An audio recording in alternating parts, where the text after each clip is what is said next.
My name's Philip Carwatt. I'm the Director of Public Services for the City of Saginaw.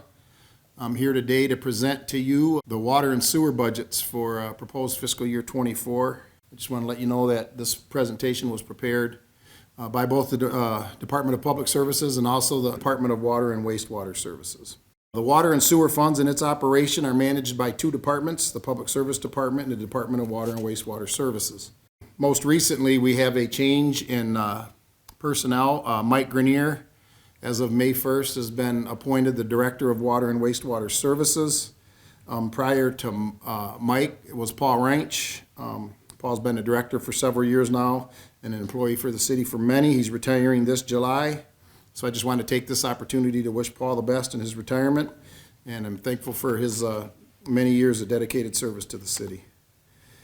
The overall operational capital budget for both water and sewer for fiscal year 24 is just over $81 million, $81,829,262 compared to fiscal year 23 of $62,930,000. So there's an increase of almost $19 million, just over $18 million for both water and sewer funds this year. And as you'll see in some future slides, most of that's related to capital projects.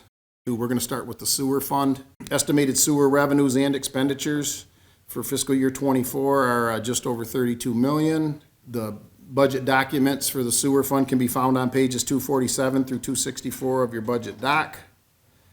And then the estimated budget for fiscal year 24 of $32 million compared to fiscal year 23 was $24 million. So there's an increase of just over $8 million on the sewer side of things, or a 34% increase. And then again, a majority of the revenues from water and sewer bills and use of fund equity. This year's use of fund equity to balance the sewer budget was just over $5 million, $5.328 million. And our current fund balance in the sewer fund is just over $23 million. Also, most recently, the city worked with Baker Tilly, a local consulting firm, on a sewer rate study. And with increases, as there has not been a sewer rate increase since 2008, over 15 years. The sewer rate study was approved by council this spring, and the proposed rates will be going into effect to help cover some of these increases in expenditures and projects that the city is going to be working on.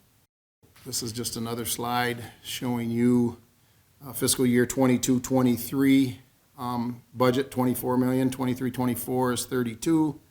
Again, just over an 8% increase.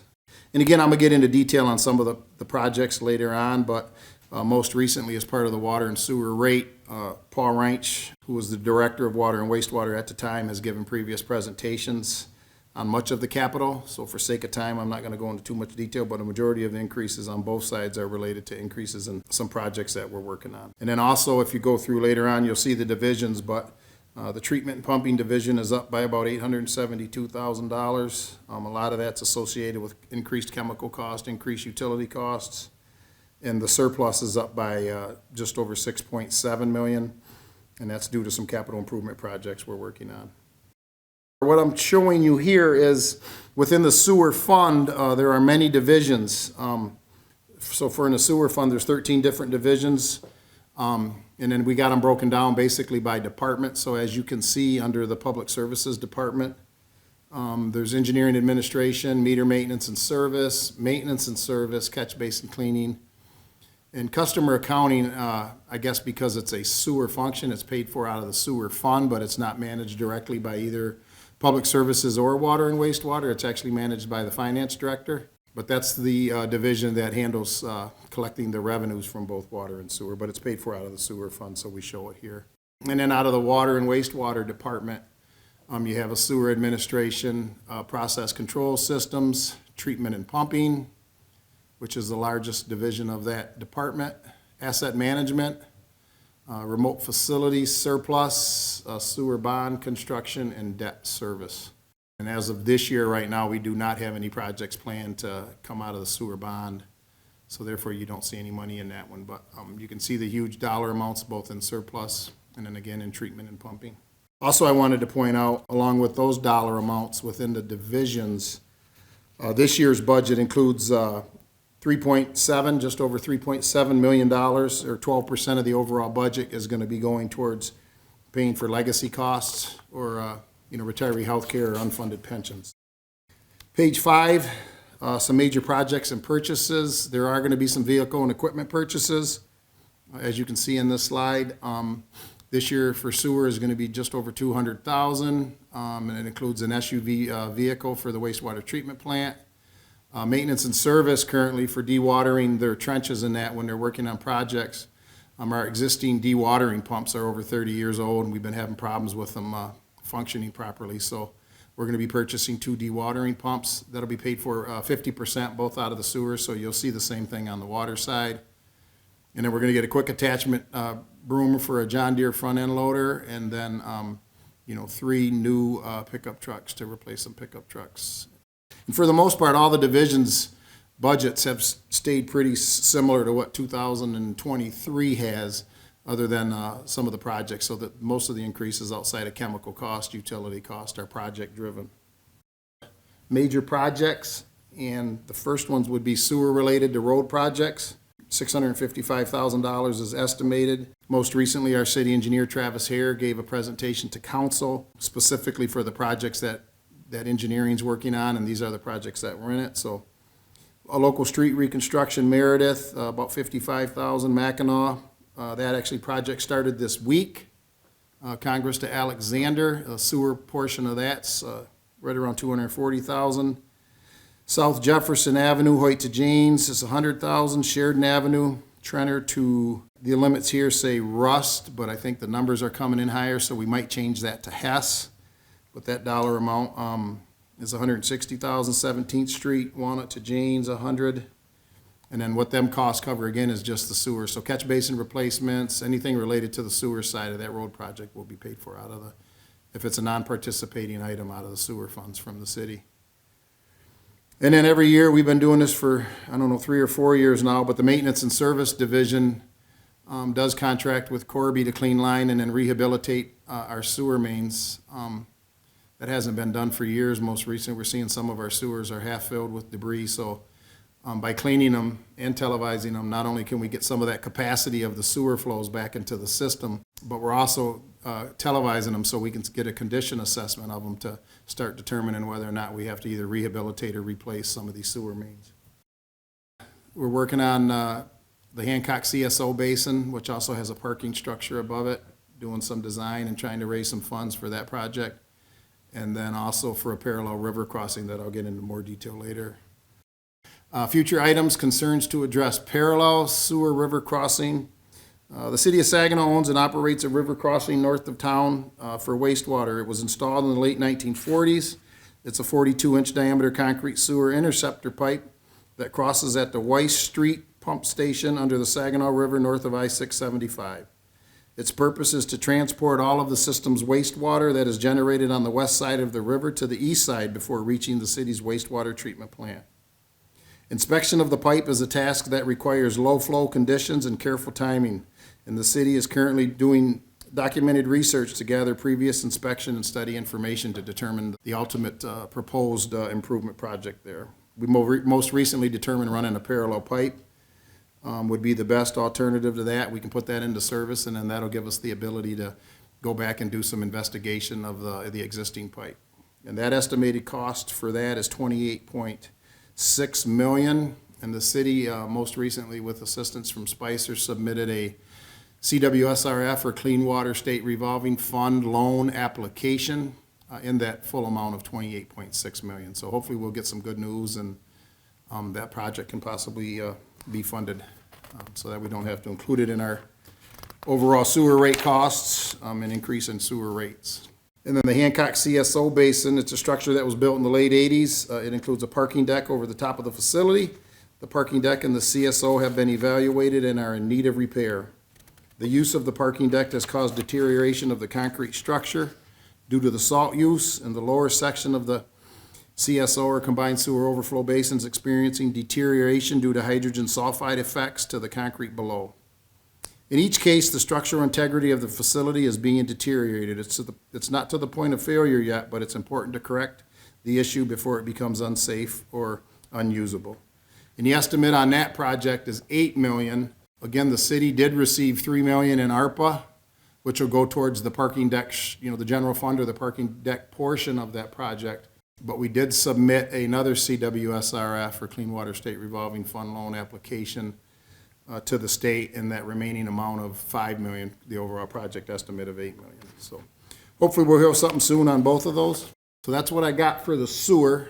Now we'll get into the water fund. Pretty similar. Both departments again are involved. Again, myself, I oversee pretty much the distribution and some of the transmission systems of the water. And then Mike Grenier, most recently appointed as of May 1st, the Director of Water and Wastewater Services, along with his people, are pretty much responsible for the raw water coming to the city, and then the water treatment plant and getting the water out into the system. But estimated budget, both revenue and expenditure for fiscal year 24 is just over $49 million as compared to fiscal year 23 of $38 million. So that's an increase of just over $10 million, or a 27% increase from the previous fiscal or the current fiscal. And the information for your water budget can be found on the budget document, pages 265 through 282. And most of the revenues for water come from the water, the water rate, the water bills of 22 million, just over 22 million, bond proceeds, 10.19 million, and we are proposing a use of fund equity or fund balance this year of just over 8 million. And I know that as part of our water and sewer rate study to keep both the readiness to serve on the meters and the commodity charges down from our rate consultants, it was proposed to spend down some of our fund balance over the next 3 to 5 years. So we can keep at a minimum somewhere between 4 and 6 months of operating costs within our fund balance. So both in the water and sewer, we are proposing to use of fund equity to do just that.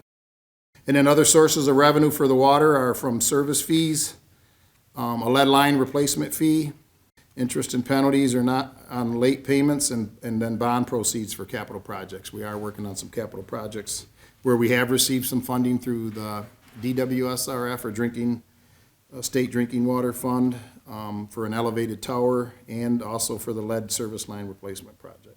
And then just to give you a little bit of history about Saginaw Water Treatment Plant's been operating since September 29, 1929. It's one of the largest drinking water plants in the state with a maximum treatment capacity of 52 million gallons per day. And then the Water Maintenance and Service, which is the other division that supervises or manages these funds, provides continuous maintenance and service on the city's water distribution system. The primary responsibility of this section is maintenance programs on the city's 411 miles of water distribution and transmission mains. It involves repair of all water mains, lateral connections, and investigation and repair on any leaks. Also installation and repair of fire hydrants, valves, and locating and staking of city water utilities prior to excavation by contractors or others. And again, fiscal year 23 budget was just over 38 million. Fiscal year 24 proposed budget is just over 49 million. So again, a $10 million increase. And a majority of these increases, if you go through your individual budget pages, are related to increase in treatment and pumping costs, mostly related to chemicals, materials, and utility increases. Increase in surplus of 6.6 million from the prior fiscal year. An increase in water refunding bonds of just over 3.4 million. And then again, another big portion is this is the 5th year of our lead copper. The laws concerning lead and copper in your systems, it's forced the city to have to replace any and all services that were once tied to lead and or galvanized, and we have 20 years to do that. This is the 5th year of that new division, and that division's proposed costs for this year are just over 2.4 million. As shown in the slide, there's 14 different divisions, again, within both departments, public services and water and wastewater. Most are individual to each department, but we do share. We work on, so for instance, between maintenance and service and water and wastewater, even though surplus is shown under water and wastewater, we both work out of the surplus water bond and asset management, because we do asset management for both the plants and also the distribution and transmission systems. And again, customer accounting is managed by the finance department, but because it comes out of the water fund, it's shown within it's shown under the water fund. On the water side, for major projects and purchases, again, the vehicles, this is, I think, almost exactly the same as the slide shown on the sewer, However, as the sewer was getting an SUV for the wastewater treatment plant, it looks like here the only change would be the water treatment plant is proposing to get a 3/4 ton pickup and then also a trailer mounted aerial lift. And then some major projects and purchases on slide 12. The water treatment and remote facilities projects include, but are not limited to, elevated storage tower to support the city water system during power outages, treatment improvements to the plant and high service storage facilities and treatment studies for possible improvements to treatment type and operation, aqua station ground storage tank blast and paint, Caterpillar generator switchgear work, water treatment plant masonry repairs, which I just heard are actually out to bid. Bid opening should be here in the next couple weeks. We're hoping for good numbers. That project should be starting sometime, hopefully July, August. Kochville generator work, plant and high service storage facilities, low service and raw water storage improvements, and then again, maintenance and service for lead service line replacement. That project we bid out last year. It's supposed to start this month as well. Rohde Brothers was the low bid. And the city did receive $5 million of principal loan forgiveness, DWSRF funds to go towards that project. Similar to the sewer side, again, I'm not going to read through all of them, but it was as shown in the presentation by Travis Hare, city engineer, earlier to council, but it's pretty much the water portion of the projects that I talked about on the sewer side. For local street is Meredith, you got Mackinac, South Jefferson, Sheridan, 17th Street, and Hess Avenue, owing to Sheridan. So these will be the costs associated with our projects that are non-participating. If it's a state project, it'd be 100% city to either be replacing the water mains, hydrants, tying on to the side streets, and also, if necessary, getting the any lead and or galvanized connections and extensions out of the system. So projects in the process, slide 14, basically we're in kind of like the construction design and planning phase. So a lot of thinking going on. There's a lot to do. There's a lot that we're responsible for. Not only that we currently know of and are working on, but what's the future look like? So we got to continue to plan to make sure we're providing safe drinking water for not only the city residents, but out-city customers. And then on the water fund side, I just talked about this, but this is a lead service line replacement project. Again, the overall cost based on the estimated amount of services that have to replace to the city is, we're guessing right over $50 million. And again, we've been doing most of this with city crews. Unfortunately, over the last couple years, we've had a hard time keeping staff. I think at one point, less than 6 or 8 months ago, we were down almost 50% of our employees in the maintenance and service division. And I know the numbers probably aren't that high at the plants, but I know that we're all struggling to fill positions right now. So that's why when we got the DWSRF funds, we thought it'd be good to kind of put some of that out to a contractor. And we're anticipating replacing about 750 both connections and extensions, or connections and or extensions as part of that project, which will help us keep up to task with the requirement from the state on getting all those services changed out in 20 years. And again, Rohde Brothers was the low bid on that, and that project is going to start here hopefully in the next week or two. And then just to give you an update on some of the numbers from the maintenance and service division as it relates to lead and galvanized extensions and services. Our water service department to date has replaced over 1,700 water services, extensions, 1,753, and this is as of April of this year. 1,753 lead water service connections have been cut off at the main. 17,693 water services verified. So another requirement of the state was within 5 years, we had to have at least 20%, I believe the number was, of our overall. And it ain't just active connections, it's active and inactive, and whether they've been cut off, because for, over the years of us demolishing and abandoning homes, we've never cut the water service connections off back at the main. We've cut them off, backside of the curb stop. But that's still an illicit connection that could cause a contamination issue. So those, any and all of those now have to be cut off back at the main. So we're guessing there's probably right around 30,000 in total. And the city wanted to do all of them, not just 20%, because we do want to have a better idea and make sure we don't just have an idea of how many are out there, but know exactly what we got as part of the verification process. So hopefully we'll be done well ahead of time with meeting the state requirement on that, and then we can have a better idea of what these overall costs to the city will be for replacing those. This is a water treatment plant optimization study that we started a while back, but we continue to work on. And back in 2018, the city entered into agreement with Fishbeck, Thompson, Carr, and Huber for this study to optimize treatment processes for the water treatment division. So this study has been and is ongoing, and we will continue to do such to figure out what the best solution is for treatment at the city's water treatment plant. Possibly new high service pump station, cost estimates for that are $37 million. Again, with all the other projects we're working on, we're going to continue to do the study to see what's best for the city. So there are some engineering costs and study costs included in fiscal year 24 for this, but not any construction dollars for the project itself. Elevated storage tank, estimates on that are $15 million. The city did apply for and has received $15 million of DWSRF, or Drinking Water State Revolving Funds principal forgiveness. On that, we're in the middle of design. Probably get it out to bid hopefully here in the next couple months, and depending on what the bids come in at, be nice to start. I'm thinking we're looking at starting late fall, early winter. But basically, the elevated storage will add 3 million gallons of available stored finished water for use during emergencies. The elevated storage of water provides system pressure to protect the water supply during power outages, main breaks, fire, and/or pumping system failures.